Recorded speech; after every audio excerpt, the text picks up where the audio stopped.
we've come to you today with a special broadcast in which we will be inviting you to have a look, to peep into the coven from which the witchcraft that has presented itself as 1999 Constitution, as the unitary Constitution of Nigeria, is being orchestrated, so that we can better understand the nature of the monster we are up against.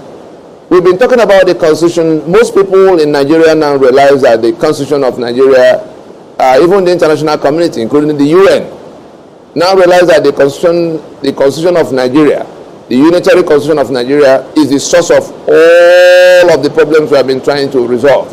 Whether it's the killings going on, or the insecurity, gross insecurity everywhere, or the corruption that has grown in leaps and bounds over the years, or the impunity that is staring us in the face, or the decayed infrastructure, everything, the mediocrity that is being celebrated above excellence, everything that has brought Nigeria to where it is, that is now wobbling to some kind of catastrophic collapse, coming from that constitution.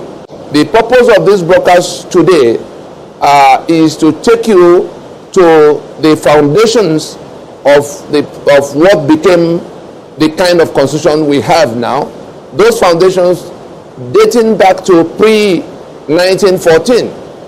I have with me here a document that predates 1914.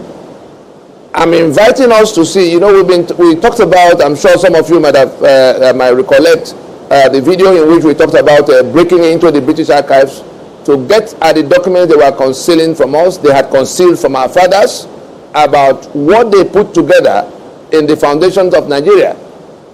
Quite apart from what we finally see in black and white in our constitution, there are motives. We recall that the British were on a colonial conquest. And again, we're looking at the map here. We realize that the British came from the Atlantic waterfront in the 1860s, using a combination of guile and brutal force to get hold of the territories of southern Nigeria. They had all kinds of trading treaties, which later matured into protection treaties, and all of that. So they had southern Nigeria, and they went on, trying to go to the hinterland, to go all the way up to the balance of Nigeria to the north. But we also recall that in 1804, by jihad, the Fulani had arrived into the space we now call Sokoto, and overrun the Hausa territories there, establishing their caliphate. So the portion we see in yellow here came under the control of these Fulani jihadists that came from the Futa Jalon mountain area into with the territory we now call Nigeria from that part. Therefore, having come in and having conquered the Hausa territory, the Fulani were also pushing southwards to get towards the Atlantic Ocean. At the time, the British were pushing northwards to get the balance of Nigeria. The reason we're making this special broadcast is to prepare us for what is coming ahead. The collapse of the 1999 Constitution will throw up situations that might confuse people, except they know where the foundations of that 1999 Constitution are. The document I have with me here covers the period preceding the 1914. So we could see exactly what the British put in place, because eventually they had to go into some kind of joint venture with the caliphate that was coming from the north, while they were coming from the Atlantic waterfront. They met in the Lorry Benue axis, the place you call the Middle Belt now, and after a brief period of skirmishes, they came to some new reasoning to say, let us, like two robbery gangs against a common target, why not we consolidate what we have? You bring what you have from the north, I bring what I have from the south, we put it together, and it becomes a common venture from which we share the profits in a certain ratio. Of course, the British was the senior partner in that sharing, because they were bringing gun into the arena to help the ones who were already on on their own conquest mission. That joint venture between the British and the Fulani was what culminated into the amalgamation of 1914. And some of the documents that we got from the archives show that there was a clear intention of a master-servant union, in which the Caliphate North was described as the poor but well-behaved husband or suitor that was being wedded in marriage with the southern lady of means. We said it to you before. You may be doubting it, but you are going to find out if you research. The oil of Nigeria was sold for about 50 years before Olobiri was declared in 1957.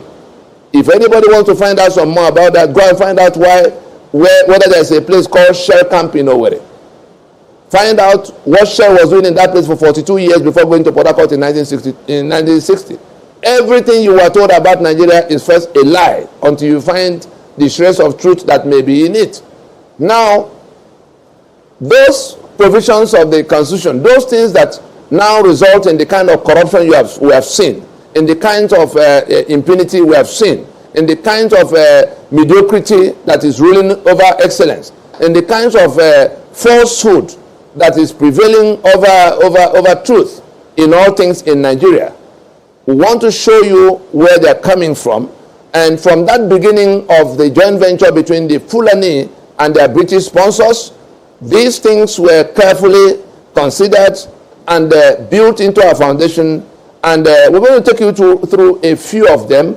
The document is is titled The Amalgamation of Nigeria, a documentary record, being a reprint of the report by Sir F.D. Lugard on the amalgamation of northern and southern Nigeria administration 1912 to 1919. The final phase of the amalgamation process took place between 1912 and 1914 after the southern territories had been merged together in 1906. The different treaties, Oil Rivers Colony, Lagos Colony, and everything in between. There was the Shekiri Treaty, there was all kinds of treaty with all kinds, but they merged all those things in 1906 to become the protectorate and the colonial protectorate of southern Nigeria. And then in the north, they also merged everything they had to call it the protectorate of northern Nigeria. Now, the question of making one country, one political union, out of all of those, out of these two, was what happened in 19 to now merge that southern protectorate to the northern protectorate. Because the administrative cost of managing the north was something the northern the finances they were able to raise there could not cope with. And so in putting that Nigeria together, the British knew exactly where the assets were, and that was why they described southern Nigeria as a southern lady of means being put in marriage to the poor but well-behaved northern suitor. That well-behaved was simply a question of being willing to adopt the overlordship, to accept the British, who were also feudalists. Both of them were feudalists, but the British had more guns and could actually conquer them. But because the British also wanted to use them to hold the entire territory together, the joint venture between them was then one in which the British had to put them in charge. What were the things that had to be done to put these people who were obviously backward from the peoples of the South and most of Middle Belt, whom the British, throughout this document, described as the natives? Let us note the words, because we're going to hear the word natives throughout what I'll be reading out. This document was put together by those who were reviewing what Lugard had put together after the amalgamation, over which he presided. I mean, he presided over Nigeria from 1914 to 1919. That's like 5 years after the amalgamation. It was the week that Lugard was retiring and handing over to somebody that this report was looking at all of what he had wrought and looking at specifics, some of those principles that have been introduced that will now form part of the foundations of that Nigeria that will be based on the amalgamation he looked at constructed or contrived. Now, we hear about the Nigerian system all the time when people say, oh, Niger, because it's just a euphemism for things that are being done upside down. If we recall a few years back, when somebody does something that is abnormal, people just dismiss it as the way Nigerians do their things. Now, let me shock you.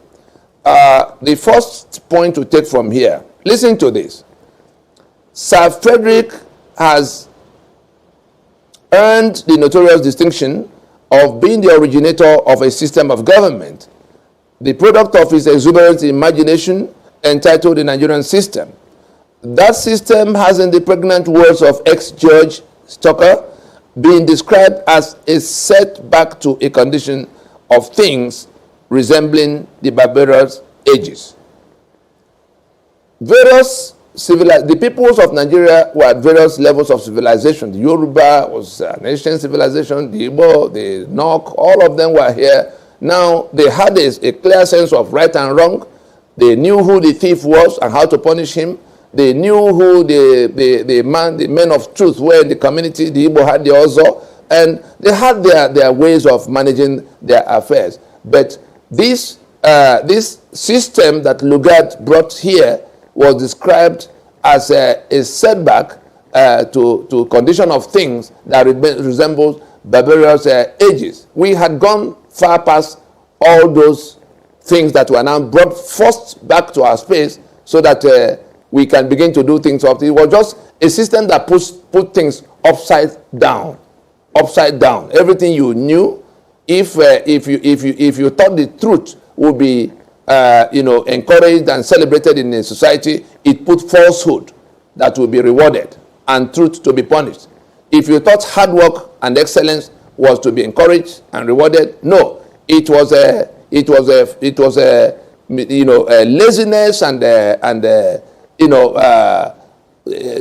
mediocrity. You don't everything that we heard sacrosanct were almost rendered abominable by what Lugard brought.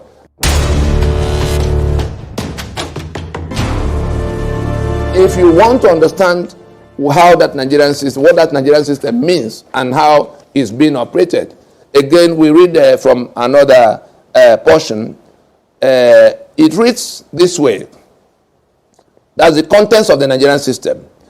The three basic principles necessary for the successful working of the Nigerian system are ignorance, fear, and military terrorism.